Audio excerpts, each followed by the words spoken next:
Welcome to Table Talk and Tumbleweeds, Coming to you from beautiful downtown Wheatland, Wyoming. where the wind is strong. And the spirit is stronger. I'm Pastor Joshua of Covenant Lutheran Church. And I'm Pastor Lisa of the Wheatland United Church of Christ. Table Talk and Tumbleweeds is a weekly discussion that focuses on local issues and concerns in the context of the Christian faith. And vice versa. Exactly, because we believe that the gospel meets people where they are, and where we are is rural Wyoming. This show is about what the world looks like in this place, what our faith offers this community, and what this community has to teach the rest of the church. You can find us at KYCN 92.7 at 11:30 every Monday. And if you miss a show, or if you want to listen again, you can find us at Table Talk and Tumbleweeds, wherever you get your podcasts. We also have a website with all this information, which is ttandt.org. Since this month is Men's Mental Health Month in June, we decided that one thing we should talk about is men and suicide and the rural world. And the problem is that suicide is a problem in the rural world, in Wyoming in general, and Platte County in particular. Yeah, when you suggested this topic, and I think it's an important one. The first thing I thought about was, the cemetery that's just south of town. It's a good place. I'd like to walk my dog there, mostly because it's got lots of trees. So when it's windy, it's nice. And, I enjoy walking in cemeteries, but I know that every once in a while as I'm walking around, I can look at the headstones and I think to myself, killed himself. And it's, it was something that over time sort of dawned on me. Oh man, there are a lot of men in this community that have killed themselves. And, it also reminded me of, driving around with my grandmother years ago in rural Minnesota. And we would go out in the country. I'd usually take her out in the country and we'd talk about what she did and where she lived. And she said, well, that's the Anderson farm. And she'd be, oh yeah, he hung himself. That's the Movelson farm. Yep, shot himself. And it was just, the point of these anecdotes is that this is not a new problem. This is something that is historically a problem in rural areas, but I think it's also a problem that's becoming more acute. And we have a lot of data here. Rural suicide rates are 1.5 times urban rates overall. Yeah. And for agricultural workers, farmers, ranchers, it is 2.5 times their urban counterparts. Right.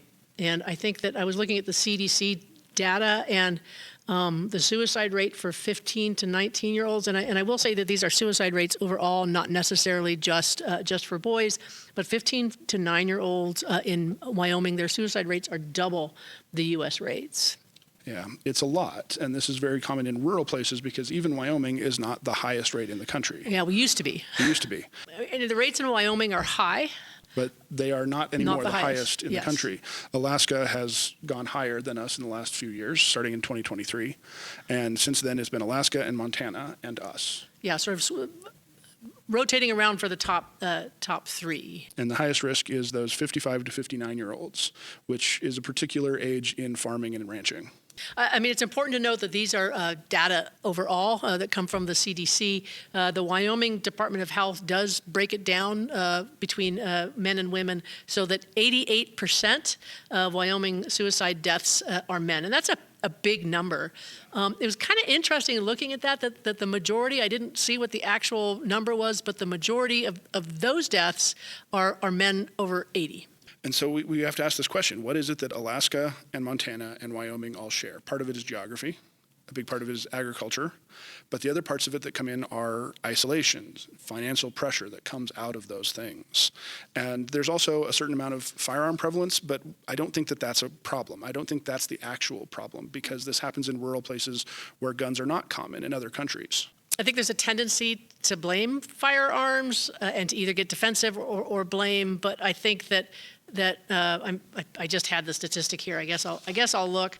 72% of those suicides are firearms, and there's a number of reasons why that number is so high, and some of it is the prevalence of firearms. I don't know if the presence of gun makes the problem any more acute. It does mean guns are a very efficient way, so that's part of the problem. But yeah, I think guns are just kind of a byproduct. I think that the deeper issue is the isolation that you mentioned, the financial pressure of agricultural work, but also lack of healthcare, that people who want to talk to a healthcare professional, there's a big dearth of healthcare professionals in this area, but also there is, even if they're there and you're in a small town, I know in Wheatland,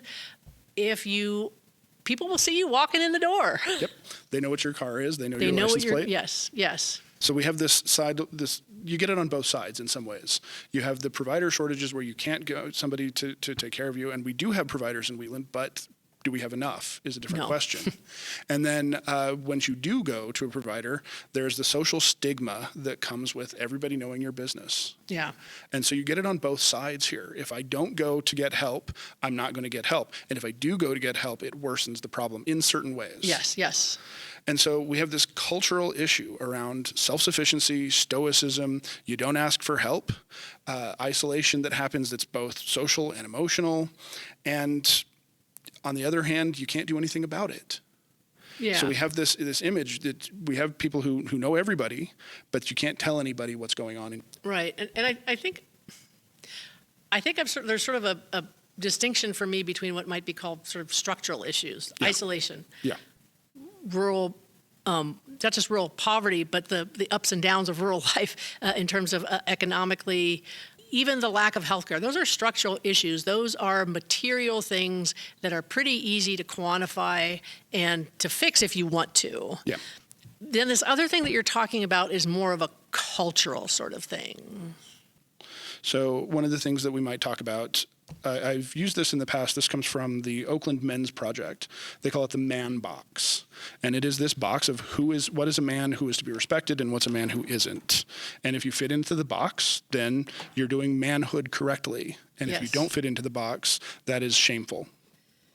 And when you talk about what fits into a man box, one of the very first things that shows up is self-sufficiency. Right. That a man who talks about his worries and fears and problems doesn't get respect. Men need to figure out their own personal problems without asking others for help. That's a pillar of manhood. Yeah, and I think that's something that's it's not just urban and rural, I think, and we could talk about maybe how some of it's rural, but I'm thinking, that guys hang out together. They go and they do stuff together. They go to the coffee shop together. Older men do that. Guys hang out down at I don't know where guys hang out. Maybe at the bar, or wherever guys hang out, and they talk and they play pool and they do whatever, but they don't talk about real things. And I think that is different than the way most women do their friendships, where women bond over shared pain, where women will sit and talk, sometimes way too much, about all of the issues that are going on in their lives. And I think this is a thing that happens sometimes between men and women, that men are like, why are you talking about our business? And women are like, well, why aren't you? Because talking about your business is what you do to maintain good mental health. And so if men are not culturally able to do this, because, again, a good, strong man doesn't need to tell his problems to other people. Right. It leads to bottling it up, not talking about it, and culturally it leads to terrible mental health. Terrible mental health. I think that and that's kind of tied in. And I'm just looking at the man box, which men are expected to act tough. Right, a guy who doesn't fight back when others push him around is weak. You should act strong even when you're not, and that goes back to I can't let people know that this thing is bigger than I am, because that makes you look weak. There's other ones on here that are more or less interesting, but also rigid masculine gender roles. Right, it's not good to teach a boy how to cook, sew, and clean the house, and to take care of young children. That's women's work. It's not men's work. Although I will say that I do advise young men, it's really good to be able to cook, because chicks dig it, right? If you want to, I shouldn't make jokes on this serious, but I have a young man who is with his girlfriend now because he kept asking her out and she kept saying no, and then her mother found out that he knew how to cook, and her mother was like, you should say yes. And she did, and they've been together for almost 3 years now. So, yeah. So I don't know how much he cooks for her, but he can cook. So yeah, there is this. I mean, I'm gonna do this very hesitatingly here, but that used to be this idea that we would talk about, which is that gender is constructed, right? This is the way boys act, and you create boys. And I remember at one point my brother, who had a friend, it was a roommate, and she had a young son, and he took it upon himself to be the male role model, which I think was a good one. But he would tell me, he says, well, I'm going to use a false name, I got to teach Bill how to be tough. Boys shouldn't cry. Boys don't do this. Boys don't do this. And he says to me, you got to teach a boy how to be a man. Which was really interesting to me because it flew in the face of all the theory that I had been reading at the time, which made me think, maybe I need to think some of that.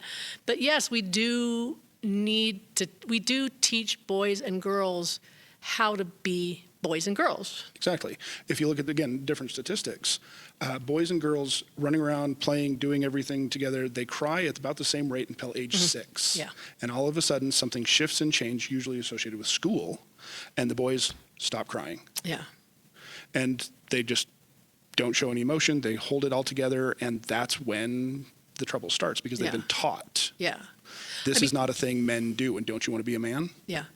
Girls have their own boxes. Oh, yes. There's an equivalent lady box. Yes. But I think one thing that I really noticed when moving to Wyoming is just how painful the boys' box is.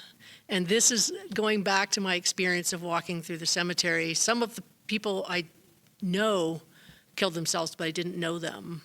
And some of the people that killed themselves I know or knew.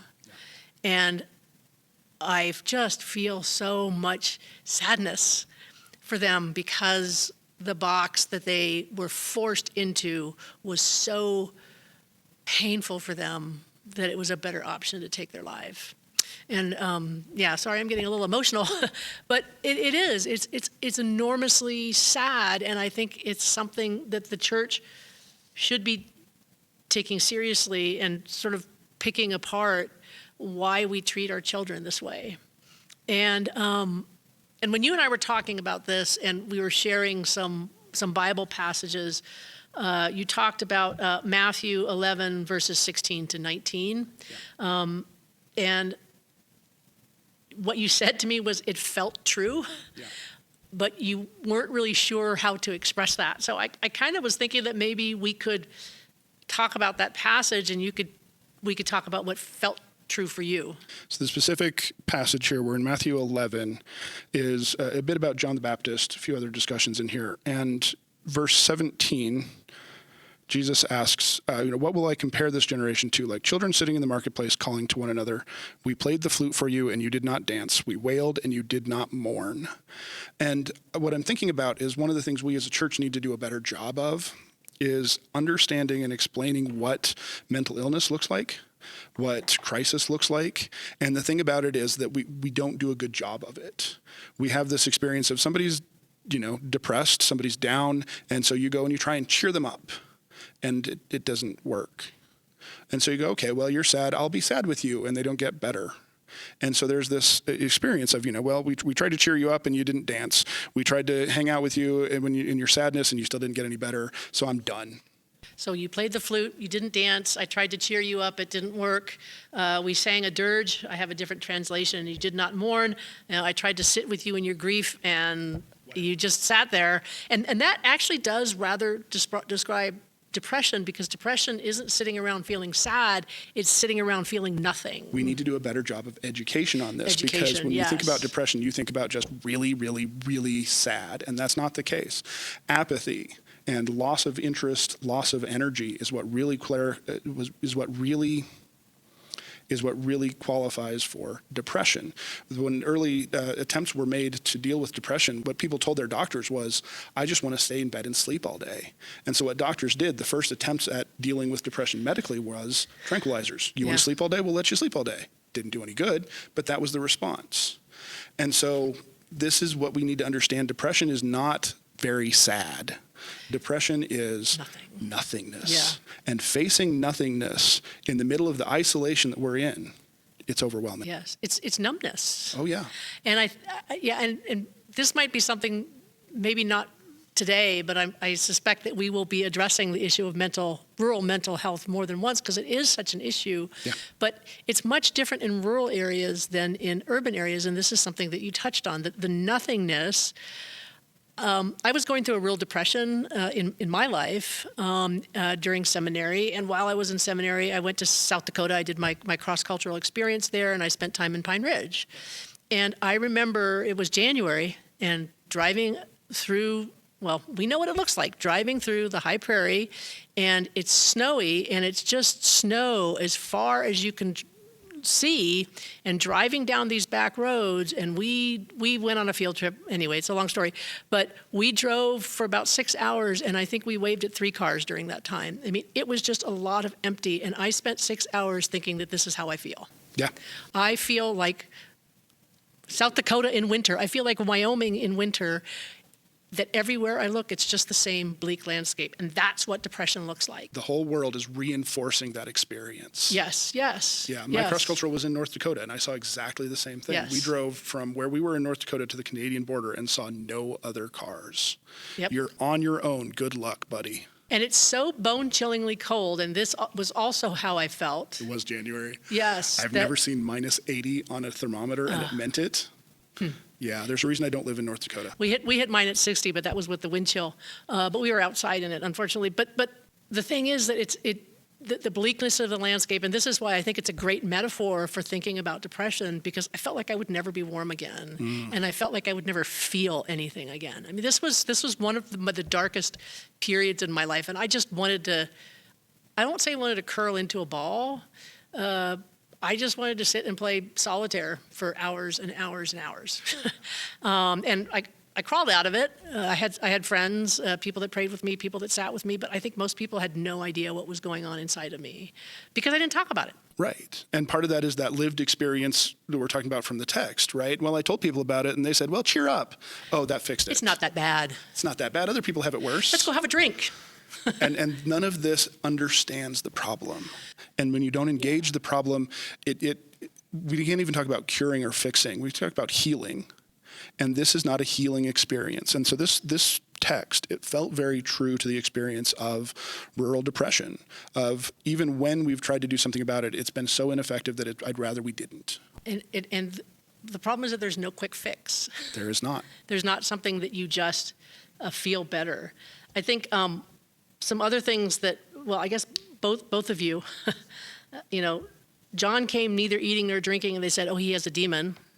The Son of Man came eating and drinking, and they said, here's a glutton and a drunkard. And when I read that, I think that you can't win for losing. Nope.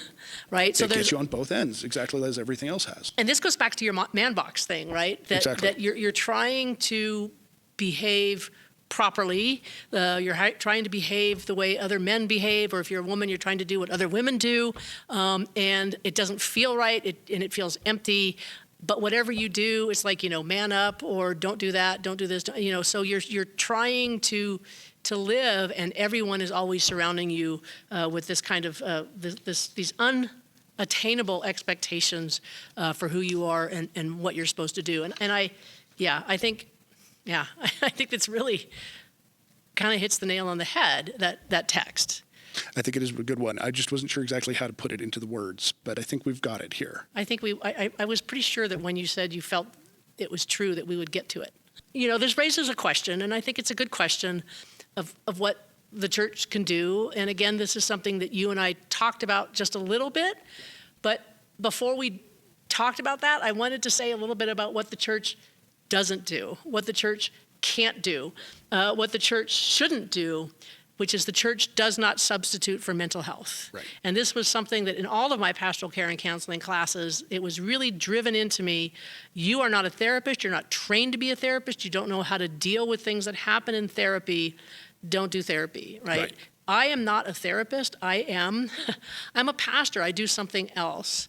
And I mean, we can sort of get to that in a minute, I suppose, but one thing I wanted to bring up was last year's, in the last legislative session, not only did the legislature sort of kill a bill requiring suicide prevention education for public schools, which I think, given the statistics for young boys, as well as young men, 90% almost of suicides are young men. Some education about how to recognize when someone is struggling and how to help them, how to walk them to where they need to do to get out of this barren landscape, which is their soul at this moment. I try not to do politics in here, but I mean, the Freedom Caucus tried to pass a bill that slashed healthcare funds, and that included mental health. Yep. And one of their arguments was the church can do mental health. And this was why dozens of clergy people showed up and said, no, we do not do mental health. I am not a therapist. I don't want a therapist doing spiritual guidance. I don't want to do therapy. So I think, I mean, I can't say that enough. It's a really bad idea. So what the church can't do, pastors are not therapists. We're not trained for it. We do something else. I don't want a therapist doing what I do. So that's what the churches can't do. What we can do is we can educate as a whole, cultural education of people. This is what to recognize. This is what you can see, so that you can accompany somebody instead of causing more harm. Instead of falling into this Matthew 11 trap of, well, I tried, it's their job now. You can say, this is a thing that happens in depression, and I can recognize it because somebody has taught me about what depression looks like. Depression looks like. I can see these warning signs because I've seen these warning signs, because I've been taught what these warning signs are. Yeah. And then, no, I'm not a therapist either, but I can help this person, encourage them to go to get mental health care. I can encourage this person to, in their time of crisis, reach out to somebody instead of finding another means. Yes. And this is a statistic that you gave me before we started, and I'm going to get the number wrong, and you're going to correct me. But people in mental crises don't go to the therapist, they don't go to a counselor, they probably don't go to their best friend, but they do go to their pastor. They do. In 1999, there was a study that showed that most people were more likely to go to their pastor in the middle of a crisis than to a therapist or to a psychologist or a psychiatrist. And I think that's where the temptation is, to be the therapist. And again, I'll go back to all of my training in seminary on... Mine as well. Yeah, we went to the same seminary, but might have been the same teacher. No, it so wasn't. It's not a random sample. People go to their pastors, and I think that's what makes it tempting for the pastors to get into that difficult situation where you are dealing with all sorts of psychological issues that you're not trained to do, and really that's why. Again, you and I both had the same experience in seminary in all of our counseling classes, which was, my counselor was, if it's more than 3 sessions, therapist. Yep. You can do it at the same time, but therapist. Yes. Because we are not trained to deal with these mental health issues, just as a therapist is not trained to deal with issues of the soul, issues of the spirit, questions about God, sin, and these issues that do come up in therapy. Absolutely. Okay, so I think we're both on the same page. Churches don't substitute for mental health, but we wanted to talk a little bit about what churches can do, and the scripture that you had suggested for this, and I think it's a good one, is also Matthew 11, a little bit later, 28 to 30. Come to me, all you who are weary and burdened, and I will give you rest. Take my yoke upon you and learn from me. I am gentle and humble in heart, and you will find rest for your souls. So we have this image of Jesus responding to people who are worn down, who are burdened. Yeah.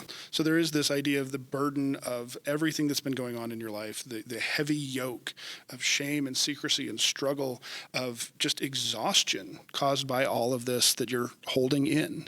And so Jesus says there's another way to do this. And that other way to do this is to come to people who can help you, who can be with you, who can accompany you in this moment, because you don't have to do this alone.